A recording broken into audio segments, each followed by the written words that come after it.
ये कहानी एक जादूगर की है जो जादू दिखाने के लिए धीरे धीरे प्रसिद्ध होता जा रहा था। राज दरबार में बात पहुंची। राजा ने उसे जादू दिखाने के लिए बुलवाया।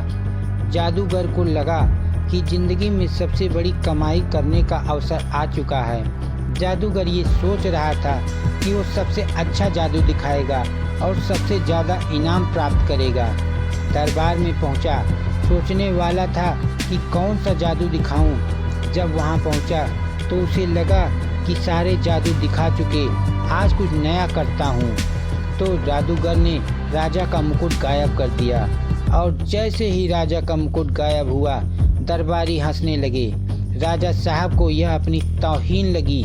गुस्से में उन्होंने कहा कि इस जादूगर को काल कोठरी में डाल दो और इसे 7 दिन के बाद मृत्यु दंड दिया जाएगा, फांसी की सजा दी जाएगी।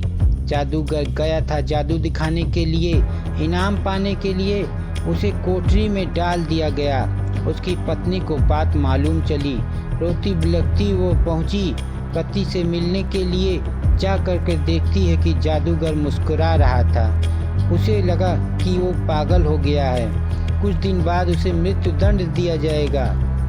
रोज उससे मिलने के लिए आती। वो रोज कहता कि 6 दिन बचे हैं, 5 दिन बचे हैं, 4 दिन बचे हैं। फाइनली फांसी का दिन आ गया। राजा घोड़े पर सवार होकर उसके पास पहुंचा आखिरी बार मिलने के लिए। और जब उसने देखा जादूगर ने कि घोड़े पर आया है, उसके दिमाग में एक आइडिया आया। जैसे राजा वहां आया तो जादूगर उदास होकर रोने का नाटक करने लगा।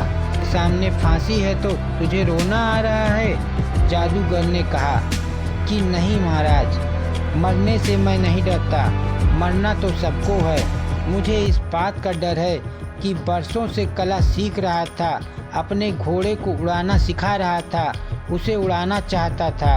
वो काम बस 1 साल में पूरा होने वाला था। अब मैं वो कला अपने साथ ही करके ये दुनिया छोड़ जाऊंगा। मुझे इस बात का अफसोस हो रहा है। राजा के मन में आया कि उड़ने वाले घोड़ा ये जादूगर तैयार करो। मान लो घोड़े मेरे पास आ गए तो हम बड़ा से बड़ा युद्ध उन्हें आसानी से जीत लेंगे। बड़े से बड़े युद्ध में बड़े से बड़े राजा वैसे ही हार जाएंगे। उड़ने वाला घोड़ा मेरे पास है। इसी लालच में राजा ने उससे कहा, जादूगर से काम करके 1 साल तक तुम्हें समय दे रहा हूँ। 1 साल के बाद मगर वो घोड़ा मुझे दे देना, नहीं तो बात ठीक है, लेकिन अगर नहीं दिया तो तुम्हें फांसी की सजा दे दी जाएगी। 1 साल के बाद तब तक के लिए तुम्हें रिहा किया जाता है। तो 1 साल के लिए उसको बरी कर दिया गया। जादूगर सीधा अपने घर पहुंचा। वहां आकर देखता है कि मातम छाया हुआ था। लोग रो रहे थे, रिश्तेदार आए हुए थे, उसकी पत्नी रो रही थी, लेकिन अपने पति को जिंदा देखकर वो मुस्कुराने लगी, खुश हो गई। सब लोग खुश रहे।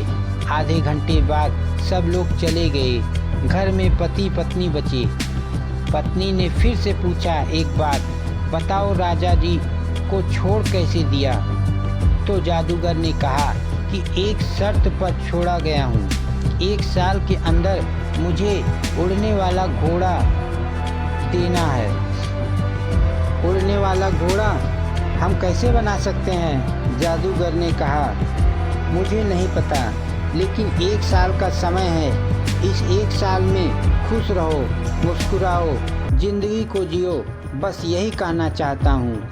जादूगर ने बहुत समझाया कि खुश रहो, सब ठीक होगा। और कमाल यह हुआ कि 1 साल के अंदर ही 6 महीने के अंदर राजा की मृत्यु हो गई। 3 महीने के अंदर घोड़ा मर गया। कौन सा घोड़ा, कौन सा राजा, बात खत्म हो गई।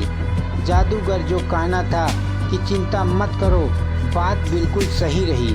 छोटी सी मज़ेदार कहानी है, लेकिन हमें सिखाती है कि ज़िंदगी में हमसे बहुत सारे लोग आज में खुश नहीं हैं। हम कल की चिंता कर्म के दुखी हो रहे हैं।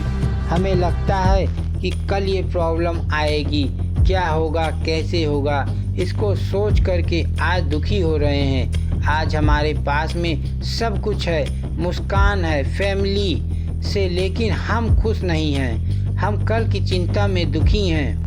ये जादूगर की छोटी सी कहानी हमें यही सिखाती है कि जो होगा देखा जाएगा।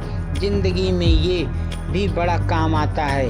कहीं पर पढ़ा था कि अगर आप किसी समस्या के बारे में 5 मिनट सोचते हैं, उसका हल नहीं निकाल सकते, तो आपको समस्या की चिंता ही नहीं करनी चाहिए, उसे ऊपर वाले पर छोड़ देना चाहिए। आज में जिएं, आज में रहें, आज में मुस्कुराएं। जो कल होगा वो आपके कर्म डिसाइड करेंगे।